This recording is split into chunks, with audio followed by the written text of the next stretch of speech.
Olá pessoal, tudo bem? Sou Bruno Cândido dos Santos, doutor em Geografia pela Universidade de São Paulo, professor de Geografia também na própria USP, e esse é mais um episódio da nossa série Vídeo em Tese, no qual eu vou comentar aqui sobre mais um capítulo do meu doutorado, nessa forma audiovisual de divulgação científica. Então eu espero que todo mundo seja bem-vindo, sejam bem-vindas também, e que a gente possa dar continuidade nessa nossa discussão. Então, a tese com o nome que vocês já acompanham, já conhecem, né? Redes Geográficas e Transporte Rodoviário Interestadual de Passageiros, ela vai justamente dar continuidade, né, a essa discussão sobre esse serviço público extremamente importante, estratégico para o Brasil. Bom, então, para a gente já começar essa nossa discussão, o capítulo 5 ele tem um título, né, bastante comprido, mas bem elucidativo. Estabilização, declínio e transformações do transporte rodoviário de passageiros num contexto majoritariamente neoliberal, né? Aqui a gente colocou o predominantemente justamente para mostrar que tivemos ali algumas tentativas, alguns ensaios que tentaram, de certo modo, escapar um pouco desse paradigma neoliberal, mas não teve como, né? A partir do consenso de Washington no final da década de 80 início da década de 90, pós queda do Muro de Berlim, essa coisa toda, grande parte dos países pelo mundo foram assolados pelo neoliberalismo, entre eles o próprio Brasil, que sofreu com duras consequências a respeito da sua inserção nesse chamado mercado globalizado, na panaceia da globalização, né, como gostam de falar. E aqui eu já coloco uma foto de um ônibus de 2 andares, fabricado pela Marco Polo e usado pela empresa de ônibus Nossa Senhora da Penha, de Curitiba. E a gente vai falar bastante também dessa evolução das carrocerias, da consolidação das principais empresas, de algumas fusões também nesse setor de transporte rodoviário de passageiros e falar, evidentemente, sobre algumas transformações do território brasileiro e na própria infraestrutura. Bem, então esse tópico 5.1, né, a gente fala da organização do território brasileiro durante esse auge neoliberal, né, o Brasil, ele, a partir daqui, já pode ser chamado de um país urbanizado, né, sem nenhum medo de errar, sem pestanejar.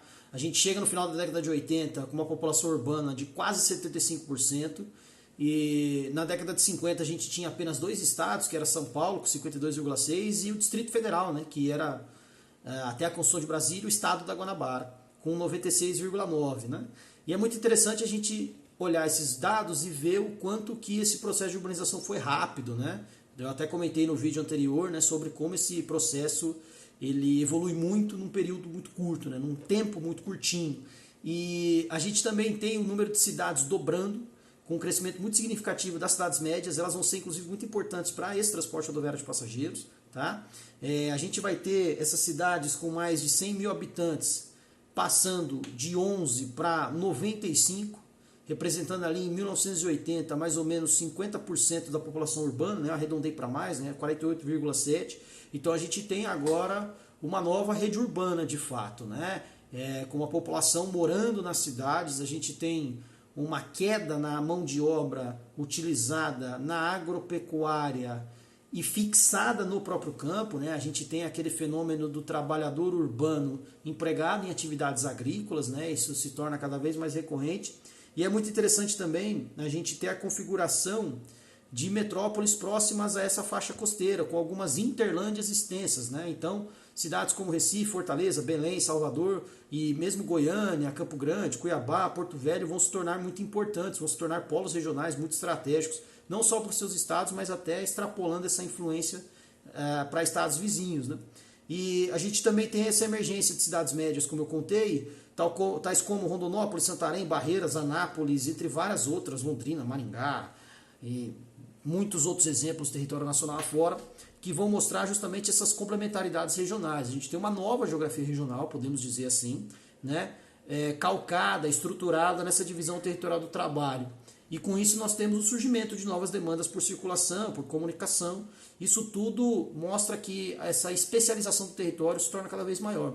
E isso se reflete no transporte de passageiros a partir do momento que algumas linhas que eram longas e que basicamente conectavam a origem ao destino começam a ter cada vez mais paradas, não para lanche, refeição, coisa do tipo, troca de motorista e tudo mais, mas sim paradas para embarque e desembarque nesses polos regionais. né? Então a gente começa a ter uma segmentação interna de cada linha, visando atender esses novos polos regionais, aumentar a frequência tanto durante a semana como durante um dia e assim sucessivamente, aumentar a diversidade do serviço. Então, antes só tinha um horário semanal convencional, agora tem 5 horários semanais convencionais, tem um horário leito ali, sexta à noite, domingo à tarde, coisa do tipo, né?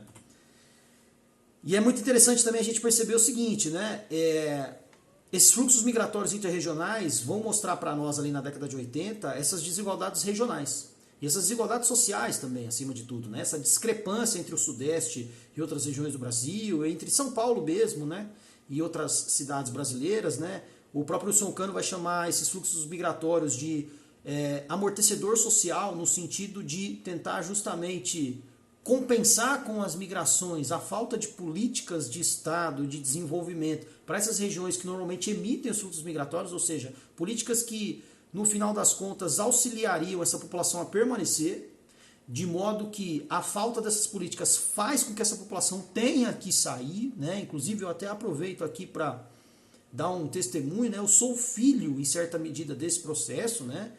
Minha mãe vem do sul do Ceará em 1986, então é muito interessante ver, inclusive, como a cidade dela evoluiu muito nesses últimos quase 40 anos, né? 39 anos, e ver que não havia ali na década de 80 e mesmo na década de 90 e nos 3 primeiros anos dos anos 2000, nenhum tipo de política de fato mais robusta, mais expressiva para reter, vamos chamar assim, essa população em suas áreas de origem, né?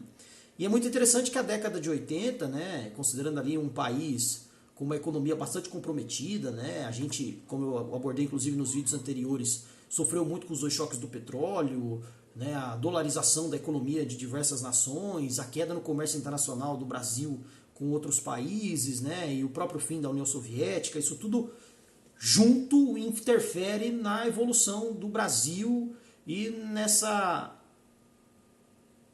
nesse crescimento das desigualdades regionais. Eu acho que a gente não pode perder nunca de horizonte tudo aquilo que acontece fora do país e aquilo que acontece dentro do país para tentar entender o que foi esses anos 80, né? Que foram um período que foi um período extremamente complexo, não só do ponto de vista econômico, mas político, social e tudo aquilo que envolve a própria dinâmica da população, né? Os fluxos migratórios, urbanização, os transportes, né? A circulação como um todo, num país extremamente extenso e que a essa altura já estava com um grau de integração territorial bastante avançado em relação ao que tinha em décadas passadas, né? E mais uma outra coisa interessante para a gente também pensar, né, nesses elementos associados à distribuição populacional do Brasil, os fluxos migratórios na década de 80, além da diversificação, eles começam a arrefecer em certa medida, e esse arrefecimento ganha mais robustez nos anos 90 e nos anos 2000.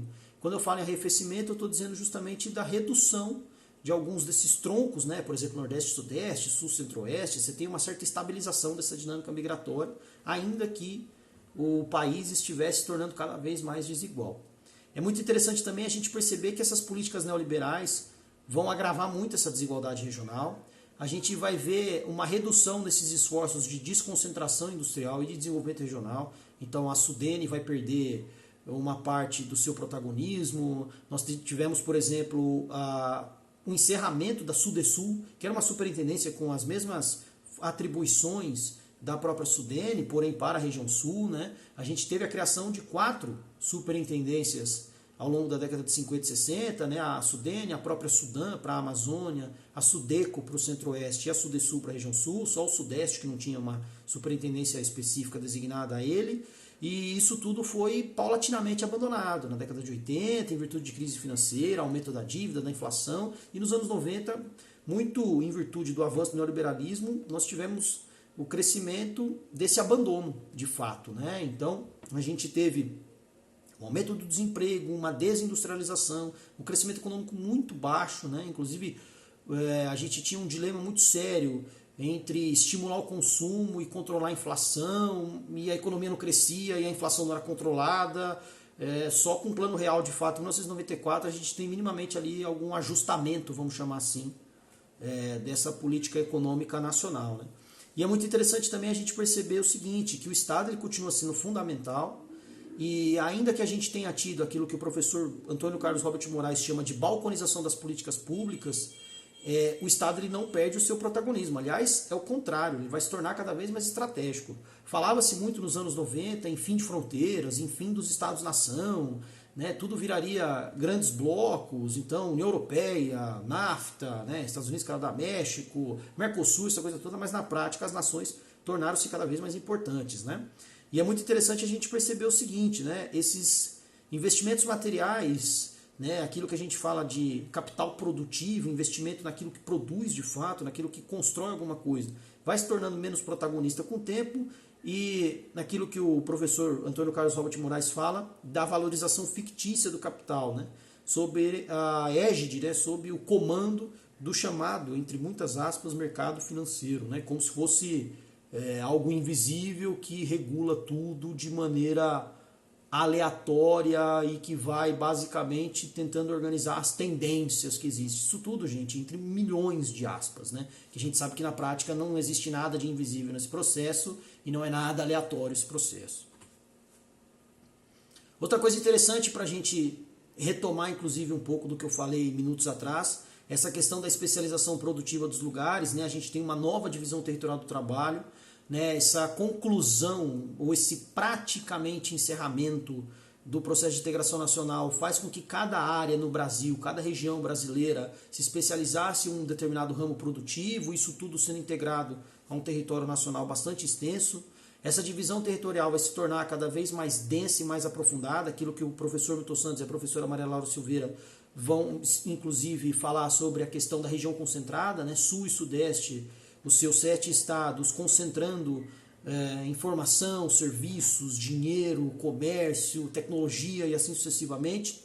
E é muito interessante a gente ver também que um governo que, no fim das contas, acabou entregando um avanço, um aprofundamento de políticas neoliberais, tinha como prerrogativa outras perspectivas. Então, desenvolvimento social, crescimento econômico de fato sólido, robusto, e o que a gente viu foi justamente o inverso disso tudo, né? Nós tivemos, por exemplo, um avanço paulatino de privatizações, Vale, uma parte da Petrobras, a Companhia Siderúrgica Nacional, todo o sistema de telefonia e de geração de energia elétrica do Brasil também foi privatizado, e assim sucessivamente, né? A gente teve uma balconização do próprio Brasil, né? Um grande leilão daquilo que era patrimônio público, que inclusive foi construído pelo Getúlio Vargas, pelo Juscelino Kubitschek, muitos deles inclusive na própria ditadura. Muito daquilo que foi feito em décadas anteriores foi vendido, foi leiloado à iniciativa privada, que de forma alguma pensou em algum tipo de política minimamente de desenvolvimento nacional e de redução de desigualdades sociais, preocupada basicamente com rentabilidade, né, uma perspectiva muito voltada apenas para as finanças em detrimento da sociedade como um todo. E acho muito importante também a gente entender que essa unificação do território brasileiro não se deu de forma homogênea, né? Esse sistema de movimento rodoviário ele acaba reunindo fragmentos desiguais e ele vai ser responsável por conceber para nós essa coexistência entre áreas distintas com dinâmicas socioespaciais muito variadas. Então é muito interessante aquilo que o professor Marcos Xavier da Unifesp diz, né, que é justamente uma convivência conflitiva entre temporalidades hegemônicas no território através da unicidade técnica criada e ao seu serviço e a diversidade de tempos não hegemônicos. Ou seja, você tem um sistema de movimento que é o sistema de movimento rodoviário, você tem uma infraestrutura rodoviária que permite tanto regiões com fluxos muito acelerados, né, com uma dinâmica econômica muito pujante, muito pulsante, conviver de forma simultânea e de forma conflituosa com áreas daquilo que o próprio Milton Santos chamava dos tempos lentos, né, daquela dinâmica econômica muito menos forte, daquela dinâmica socioeconômica muito mais frágil, né? Então isso tudo, você tem ali uma infraestrutura rodoviária, uma rede rodoviária, um sistema de movimento rodoviário que permite a coexistência disso tudo. E a gente também tem ao longo da década de 80 e na década de 90 a falta de investimentos. Né? Isso não é só em virtude da queda desse crescimento econômico, né, naquilo que é chamado de queda da economia nacional, mas também pela proibição de se vincular receitas de impostos a fundos, a órgãos, como a gente teve, por exemplo, com a criação da Lei Joper lá em 1945, como a gente teve, por exemplo, dos próprios impostos criados para que o DNR conseguisse investir em manutenção e conservação de estradas. Isso tudo é rompido a partir da década de 90 com o avanço desse paradigma neoliberal. E é muito interessante, por exemplo, que já em 88 a gente tem a fundação de uma associação que é muito importante, né? Associação Nacional das Empresas de Obras Rodoviárias, que a ideia deles era justamente coordenar um movimento chamado Movimento Nacional de Salvação das Rodovias. E para já criar reflexões, debates e discussões sobre privatizações de trechos rodoviários. E aqui a gente tem, inclusive, o poder público sendo bastante importante para o avanço desse processo de privatização. Então, por exemplo, nós temos no próprio governo do Fernando Collor, de 90 a 92, a elaboração do chamado PND, que nesse caso é uma sigla totalmente diferente daquela que foi adotada na ditadura militar. Então aqui PND significa Plano Nacional de Desestatização, cujo objetivo era justamente acelerar o processo de privatização de tudo aquilo que fosse patrimônio público e, consequentemente, né, patrimônio do povo. Porém, um ano antes, você já teve a assinatura de um decreto que previa a cobrança de pedágio em rodovias federais. Em 93, com o Collor já tendo renunciado ao governo, né, para inclusive se livrar do próprio processo de impeachment, você teve a criação do chamado PROCROF, Programa de Concessões de Rodovias Federais.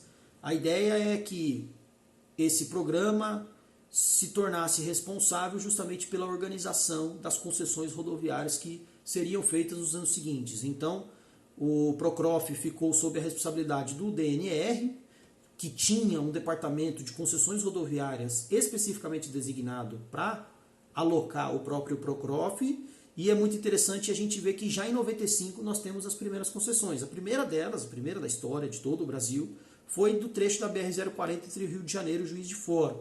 E em 96, um ano depois, para a gente ver como que a iniciativa privada é extremamente bem articulada, nós tivemos a criação da Associação Brasileira de Concessões Rodoviárias, a ABCR. Né? Enquanto em 98, já no último ano do primeiro mandato do presidente Fernando Henrique Cardoso, a gente teve a conclusão da primeira etapa de concessões rodoviárias. E foram cobrados os pedágios já em mais de 1.480 quilômetros de rodovias concedidas em 6 lotes. E aqui a gente destaca, por exemplo, a concessão da rodovia Presidente Dutra de São Paulo e Rio de Janeiro, a gente tem a concessão da Ponte Rio-Niterói e de alguns outros trechos rodoviários bem estratégicos, tanto federais como inclusive alguns estaduais. No caso do estado de São Paulo, a gente tem, por exemplo, um trecho de rodovias federais dentro do Rio Grande do Sul, que é ali entre Pelotas, Rio Grande, Camaquã e assim por diante. E isso tudo nós vamos ver o desenrolar dessas cobranças, tarifas muito abusivas em determinados momentos, obras que atrasaram em tantos outros, né? Ou seja, o Estado ele preparou o máximo que ele pôde para a iniciativa privada e em muitos momentos a iniciativa privada sequer conseguiu dar andamento àquilo que estava previsto. Outra questão bastante importante é a gente ver que há uma certa estagnação no crescimento da extensão das rodovias pavimentadas e não pavimentadas. Né? Então, quando a gente olha, por exemplo, a extensão total de rodovias pavimentadas e não pavimentadas do Brasil, a gente tem uma variação pequena, né, de 1.516.000 quilômetros para aproximadamente 1.573.000. Quando a gente olha em termos absolutos, trata-se de um número expressivo. Porém, é muito interessante a gente perceber que em termos percentuais o crescimento é irrisório.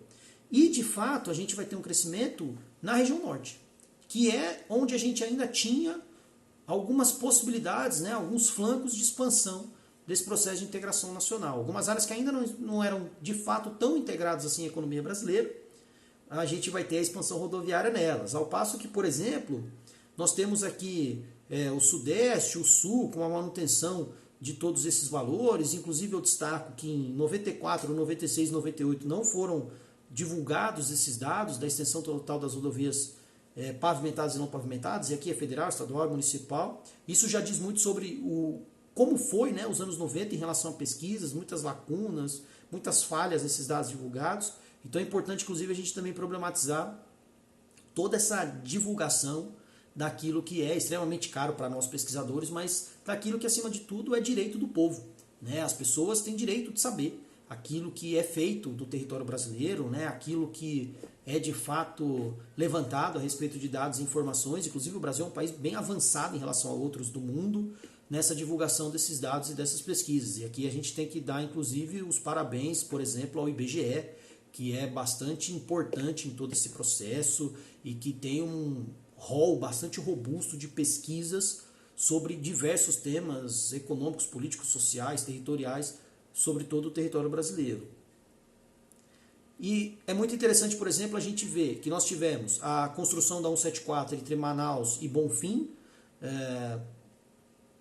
É muito interessante a gente ver que tivemos a conclusão da BR-174 entre Manaus e Pacaraima, na fronteira Brasil-Venezuela, ligando justamente a capital de Roraima, Boa Vista, à capital do Amazonas. Nós tivemos, inclusive, a duplicação de trechos da Fernão Dias, sobretudo o trecho paulista, e também a chamada rodovia do Mercosul, que tinha ali como principal objetivo viabilizar a distribuição da indústria automobilística justamente entre Rio Grande do Sul e Bahia, né? Todo esse eixo litorâneo de Salvador até Porto Alegre. Né? É muito interessante a gente perceber os avanços na extensão rodoviária muito tímidos, como eu disse anteriormente, e a própria desvinculação de receitas foi muito prejudicial nesse processo. Outra coisa interessante também é que nós tivemos de fato uma consolidação dessas ligações. Me permita aqui uma frase bastante coloquial, é o famoso não tinha mais muito o que fazer, né? Grande parte já estava feito, o que não quer dizer necessariamente que não tinham trechos carentes de aprimoramento. Então, trecho que precisava ser duplicado, trecho que precisava ser pavimentado, sobretudo de rodovias estaduais e municipais, e aquilo que já mostrava, aquilo que já comportava uma circulação mais densa, né, fluxos econômicos mais importantes, esses sim foram prioridade. Né, ao passo que ligações muitas vezes pouco interessantes ao capital, porém muito importantes para a população, eram colocadas em segundo, terceiro plano e assim sucessivamente. E aqui é muito interessante que já no começo da década de 90, em virtude inclusive da própria Constituição Federal de 88, que é bastante intitulada, né, denominada como uma Constituição extremamente descentralizadora, abre-se a premissa e a possibilidade, né, de delegação de trechos federais aos estados. Então, por exemplo, o trecho paulista da BR-050, ele foi delegado ao estado de São Paulo, né? Então a rodovia Anhanguera e a rodovia Anchieta fazem parte da BR-050, né? SP-330 e SP-150. Você vai ter, por exemplo, um trecho da BR-374 que hoje é formado pelo conjunto Castelo Branco-Raposo Tavares, SP-280 e SP-270, entre vários outros trechos que anteriormente eram rodovias federais que viraram SPs. Né? Talvez o estado que mais tenha se sobressaído nesse processo tenha sido justamente o estado de São Paulo. Né? E isso tudo mostra que o número de rodovias federais, na verdade, em São Paulo é menor do que a média nacional. Mas isso não quer dizer que São Paulo não tenha tido rodovias federais. Isso quer dizer que uma parte desses trechos, sobretudo os mais importantes, por exemplo, entre São Paulo e Campinas, entre São Paulo e Ribeirão Preto, entre São Paulo e Santos, foram assumidos pelo governo do estado de São Paulo e posteriormente concedidos à iniciativa privada. E aqui é muito interessante, por exemplo, a gente olhar, né, a extensão dessas rodovias federais, pavimentadas e não pavimentadas, de 92 a 2002, e a gente vê, por exemplo, que o crescimento foi basicamente de 3 mil quilômetros. Né? Isso considerando apenas as federais, né? Aquele outro quadro trazia todas, independentemente de ser federal ou estadual. E aqui a gente vê, por exemplo, que nós vamos, em 92, de 67.230 quilômetros para 70.990. E que a própria região norte teve um crescimento de quase 900 quilômetros, em outras regiões esse crescimento foi bem mais tímido, né, com o centro-oeste se sobressaindo em relação ao restante do conjunto. Né. E sobre a produção industrial, é bastante importante a gente destacar dois processos aqui. A continuidade da concentração e também o avanço do aprimoramento tecnológico das carrocerias, da própria capacidade de transporte e assim por diante, e a internacionalização de algumas dessas encarroçadoras. Então, Marco Polo, Buscar, Caio, começaram a vender para outros países, não só latino-americanos, como de outros continentes, como África e até da Ásia, né? Com a ampliação da clientela, por exemplo, no Oriente Médio. É muito interessante, por exemplo, a gente ver que esse investimento na indústria teve uma queda muito grande na década de 80 e que a ação do Estado vai se reduzir muito, o próprio investimento privado também diminui muito e a abertura comercial e a chamada valorização cambial também foram eventos muito dramáticos para a indústria de carrocerias aqui no Brasil, porque nós tivemos o avanço das importações de uma forma muito veloz e nós tivemos o estrangulamento de muitos segmentos industriais de graus de complexidade diferentes. Então, por exemplo, desde alimentos e bebidas, vestuário, até máquinas e equipamentos. Tá? Então, até os bens de capital passaram um pouco por esse sofrimento decorrente da chamada valorização cambial. Né? A tal da paridade do real com o dólar, né? O famoso 1 para 1, foi bastante trágico para a indústria brasileira. A gente teve uma série de falências nos anos 90 em virtude da falta de competitividade. E muitas vezes o produto nacional era melhor que o importado. De modo que você acabava tendo, no final das contas, muitas empresas nacionais quebrando, sendo que aquilo que elas ofertavam era melhor e, por ser melhor, elas tinham um custo produtivo maior.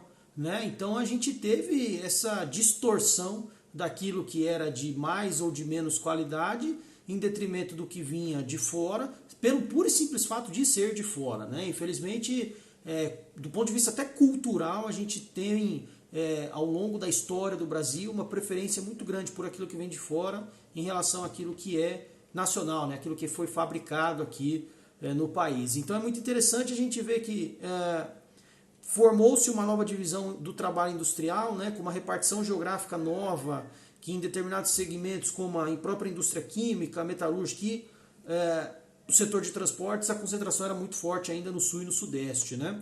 E que, portanto, o próprio Mercosul, criado, né, a partir da assinatura do Tratado de Assunção em 1991, ele reforça isso, porque muitas vezes os fabricantes que vinham de outros países interessados nessa abertura comercial, interessados nesse novo crescimento econômico decorrente do neoliberalismo, aquilo que a gente viria depois, né, não se concretizou, acabavam se interessando pelos estados do Centro-Sul. Afinal de contas, estava próximo de mercados como Paraguai, Argentina, Uruguai, entre outros vizinhos aqui do Cone Sul. Né?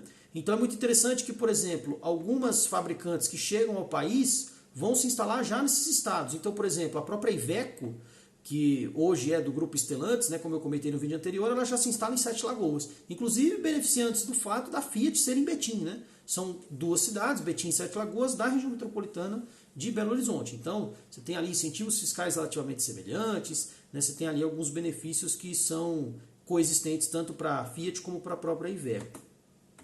E outro detalhe bastante importante diz respeito justamente ao fato do Brasil já ser, em 93, a quinta maior indústria do mundo em produção de ônibus, né? Atrás apenas de União Soviética, Japão, Estados Unidos e Índia. E em 1998, segundo os relatórios da OICA, né, International Organization of Motor Vehicle Manufacturers, ou seja, a Associação Internacional de Fabricantes de Veículos Automotores, o Brasil já produzia 21.458 ônibus. E em 98 a gente era o terceiro maior produtor do planeta, atrás apenas dos Estados Unidos, com mais de 28 mil, e do Japão, com mais de 25 mil.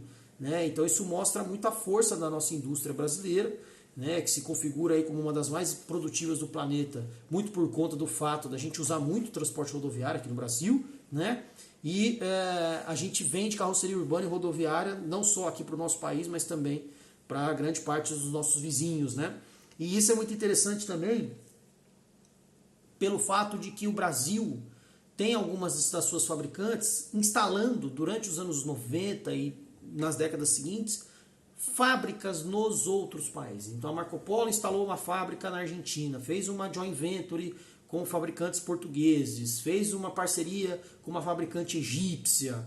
A gente tem a própria Buscar abrindo a Buscar Colômbia, né? Depois a própria Caio teve ali um esboço de internacionalização, mas aí ela veio à falência e assim sucessivamente. Então é muito interessante a gente ver também o seguinte: as encarroçadoras brasileiras começam a procurar o quê? Soluções para justamente amenizar os impactos da crise econômica, tanto aqueles anteriores à consolidação do Plano Real, como aqueles que vieram depois do próprio Plano Real, né? Do caso da paridade do real com dólar e assim sucessivamente.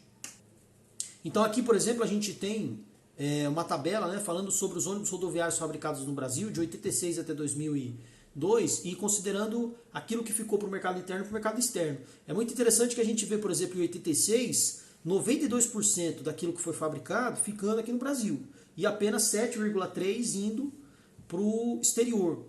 Esse número vai praticamente emparelhar em 2002.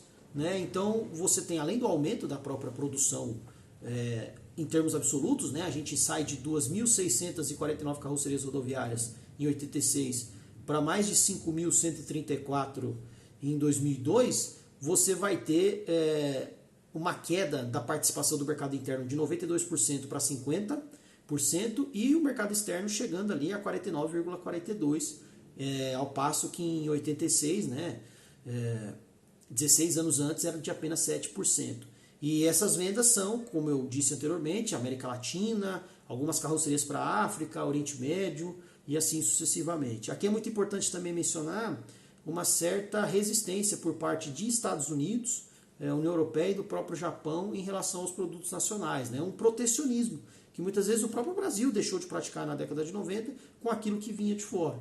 Né? E tudo bem, a gente pode debater a questão da defasagem tecnológica, debater o fato de fabricantes brasileiros ainda não estarem no nível de fabricantes europeus, estadunidenses, japoneses, mas a rigor, sobretudo nos dias de hoje, a gente pode falar que são produtos muito similares, né? E mesmo assim ainda há esse protecionismo muito grande, né? Essa defesa da indústria nacional deles, ao passo que muitas vezes a gente não defendeu a nossa ao longo da história, né?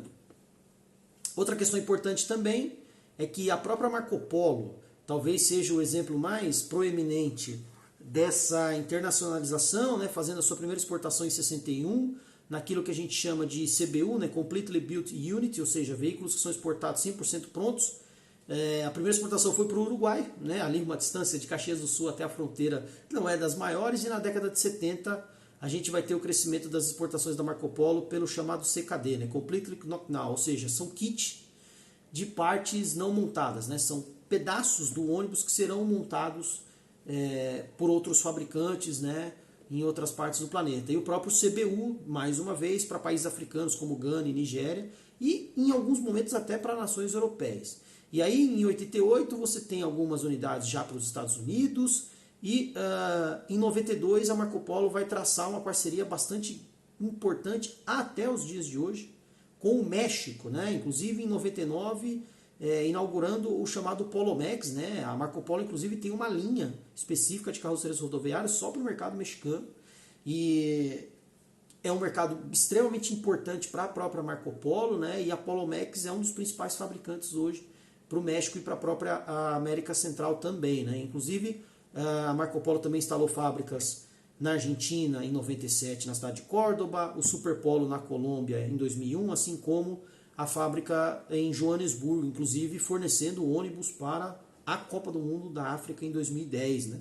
E outras parcerias também, por exemplo, com transferência de tecnologia para Changsong, na China, e também a própria transferência da Polomex para a cidade de Monterrey, inclusive rumando ao norte do México, né? Mais próximo da fronteira com os Estados Unidos, né? E também uma joint venture em 91 com o grupo Evicar de Coimbra, que também fabrica carrocerias no território português.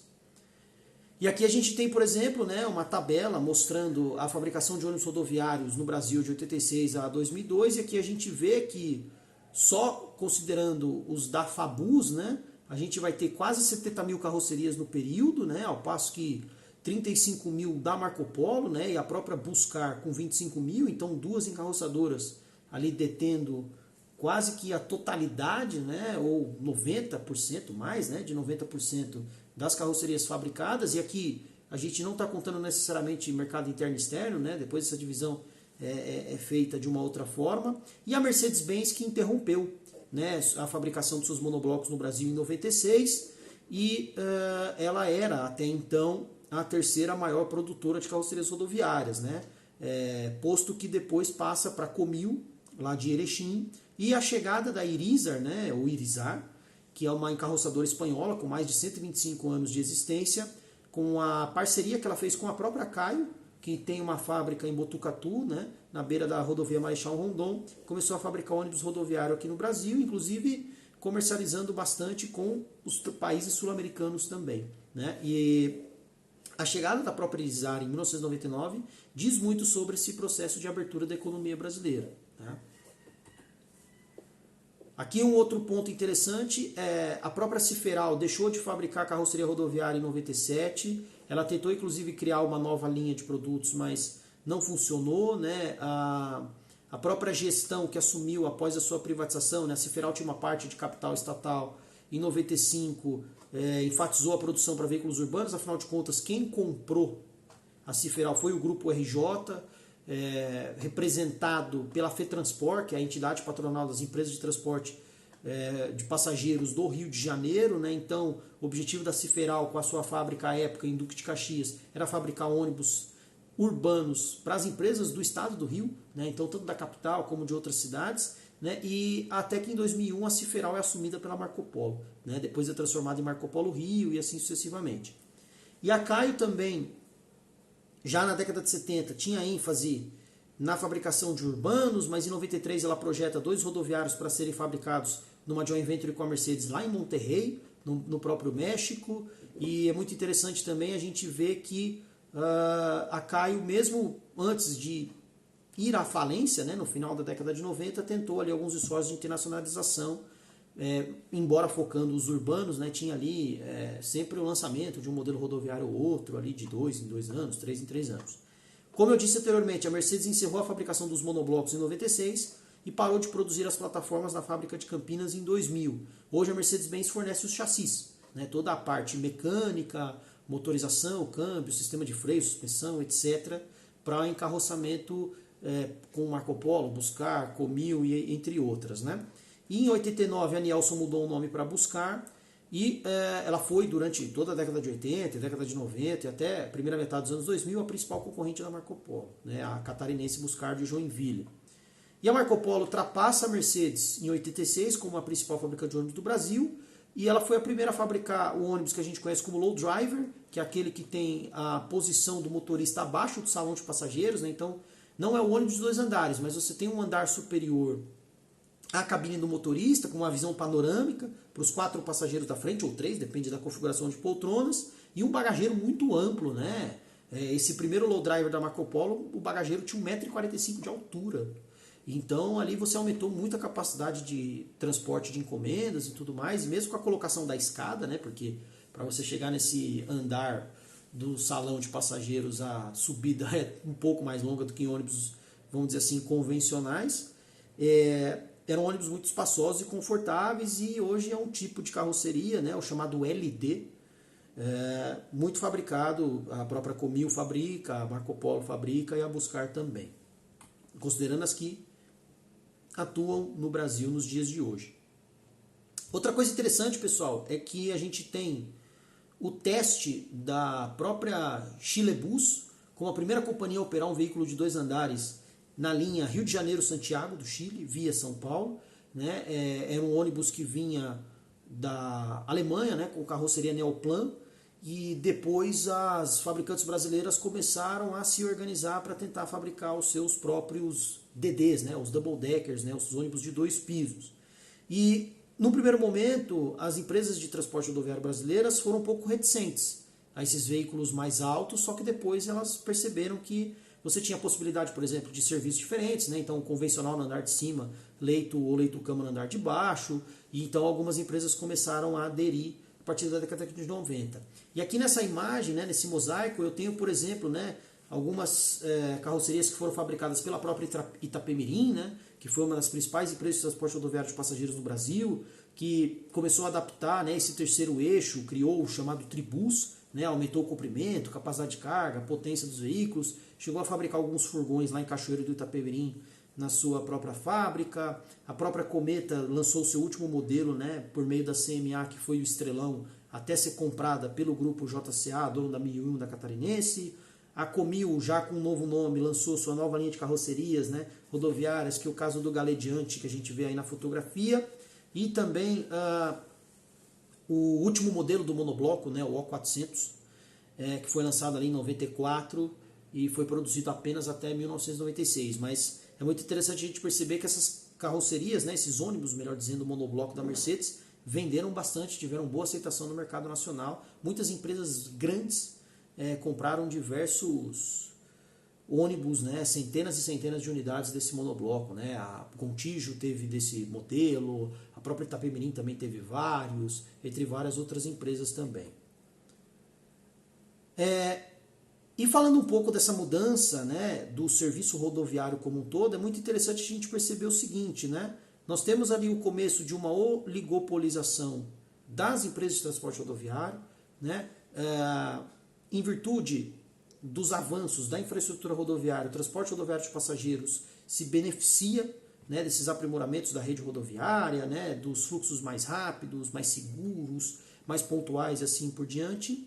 E é muito interessante a gente ver que esse oligopólio vai começar a se refletir na montagem, né, na organização de grandes grupos. Então, um grupo que anteriormente era basicamente fluminense, que é o caso do grupo JCA, né, de Gelson da Costa Antunes, os fundadores, adquire a Autoaviação Catarinense e depois a Aviação Cometa. Então hoje é um dos principais grupos do transporte rodoviário de passageiros no território brasileiro. A própria Contígio, em 2004, adquire a Aviação São Geraldo, já havia feito outros movimentos de aquisições durante a década de 90. A própria Aviação Itapemirim comprou a Penha, né, também na década de 80 e depois expandiu suas operações nos anos 90. Então, assim, você já tem a formação de grupos muito grandes e muito robustos já no meados, né, da década de 80, depois da década de 90 e no próprio século 21.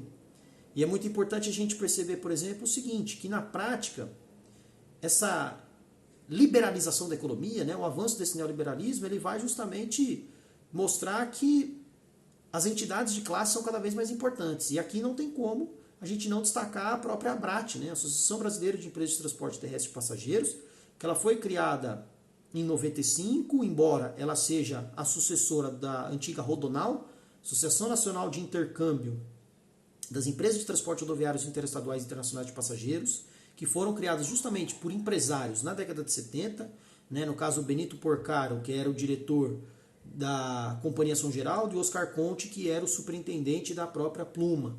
E é muito interessante a gente perceber que a ABRAT, já nos anos 2000, reunia mais de 100 empresas que sozinhas, né, que em conjunto, melhor dizendo, transportavam quase 80% dos passageiros. Então é uma entidade de classe, que não é a única, né, nos próximos vídeos eu vou falar de outras inclusive, que representa grande parte do volume de passageiros transportados, né? Ela tem uma robustez muito grande, né? Uma envergadura que faz com que ela seja bastante presente em tudo aquilo que se decide relacionado às normas, né? Então, a escolha e a definição de um regime de concessões, se vai ser permissão, autorização, concessão, assim por diante, tudo aquilo que vai ter de evolução em relação ao próprio aspecto regulatório do serviço, isso tudo a ABRAT tem um papel bastante atuante nesse sentido, né? Claro, defenderá os interesses das próprias empresas, né? Uma entidade que foi criada para isso, né?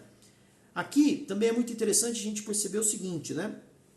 O transporte rodoviário, como eu digo, é um serviço público, mas que também se consolida como uma atividade econômica, né? Porque você começa a perceber os polos geradores de demanda, as principais linhas, a importância dessas ligações de variadas extensões, ou seja, aquilo que o transporte rodoviário tem de central para integrar o território brasileiro.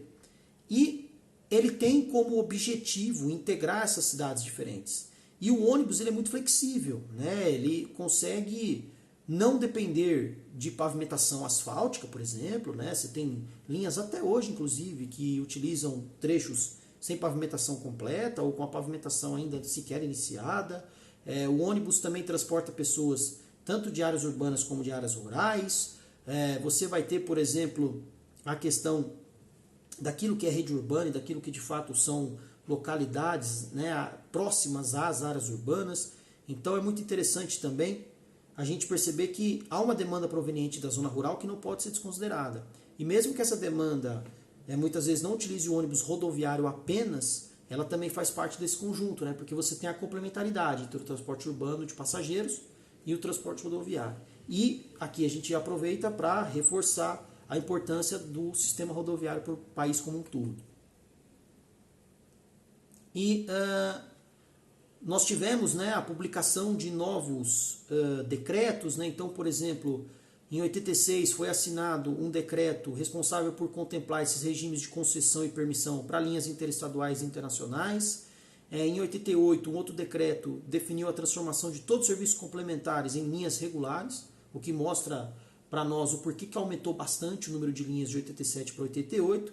E já em 1990 foi excluído o chamado regime permissionário, ou seja, todas as linhas regulares teriam que ser licitadas como qualquer outro serviço público. Né? Então, aquilo que a gente chamava de conquistado em seleção sumária, né? Ou seja, simplesmente o Estado escolheu quem operava ou não operava uma determinada linha, isso tudo foi excluído, de modo que a delegação tem que ser feita pelo poder público sem necessariamente uma seleção, vamos dizer assim, sumária. Né? Ou seja, você tem que abrir para a concorrência entre os operadores. Né? Em 95, você tem a Lei Federal 8.987, que é uma das principais para o serviço público de transporte interestadual de passageiros para a década de 90, até para décadas anteriores, que definiu que as linhas regulares interestaduais se enquadrariam no regime de permissões, ao passo que o fretamento, que é diferente de uma linha regular, né, quando você aluga um ônibus ou para uma empresa ou para um grupo de passageiros, seria regulamentado por autorizações. Então, rodoviário regular, linhas, permissões, do ponto de vista jurídico, menos precário do que autorizações, que seriam, nesse caso, para o transporte de fretamento.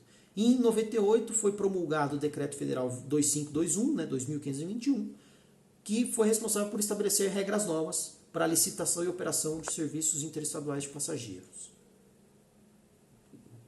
É muito interessante a gente perceber que as empresas vão ser muito ativas nesse processo. Eu falei da Abrat, mas elas próprias, por si só, buscam sempre estar em diálogo bastante constante com o próprio Estado, né, no sentido de entender como que essa regulação vai funcionar, né, entender como que o serviço será normatizado de outras formas. E aqui também é muito importante a gente falar, né, da própria formação de alguns grupos. Né? Então a Útil adquiriu, por exemplo, a Aviação São Jorge Juiz de Fora, a Itapemirim criou uma empresa em 93 chamada Expresso Continental, a própria Gontijo também comprou a empresa Santa Rosa, que era de Uberlândia, a Reunidas de Caçador Santa Catarina adquiriu a Real Transporte de Passo Fundo, e, por exemplo, como eu citei, né, a 1001 comprou a Auto Aviação Catarinense e a própria Rápido Ribeirão Preto na década de 90, né, mais precisamente no ano de 95, e em 96 a Real Expresso adquiriu a Aviação Alto Paraíso.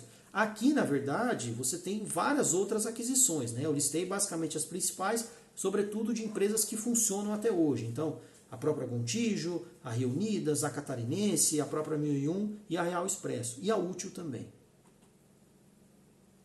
Então é muito interessante a gente ver que tem uma estabilização, né, no número de empresas, de 86 até 2002. Né? A demanda também cresce ali de 64 milhões até 70, né? Tem uma oscilação ali entre 2000, 2001, 2002. E o total, né, considerando inclusive o serviço semi-urbano, ele vai de 123 a 138 milhões. Então você vê que o ônibus rodoviário, e nesse caso até o próprio ônibus urbano, transporta um conjunto bastante grande de passageiros. E aqui, claro, me detendo, né, ao serviço interestadual, que foi o objeto de estudo dessa tese. A gente percebe também que o número de motoristas aumentou de 86 até 2002, e aqui, repito, né, tal como falei no vídeo anterior, tem algumas questões de cadastramento também. Sobre o número de ônibus, viagens e linhas, a gente vai ter uma média também de 12.000 a 13.500 ônibus. O número de viagens aumentou bastante, né, o que mostra que as viagens ficando cada vez mais rápidas, você consegue muitas vezes fazer mais de uma viagem com um ônibus. Em determinado tempo você basicamente fazia uma só. Aqui a gente vê, como eu disse nos slides anteriores, né, o aumento das linhas de longa distância em virtude da exclusão daquele regime permissionário por seleção sumária, e inclusive isso se refletindo também no próprio semi-urbano. Então a gente sai de 1.255 linhas, somando longa distância e semi-urbano, em 86, para 2.749 linhas, longa distância e semi-urbano, em 2002.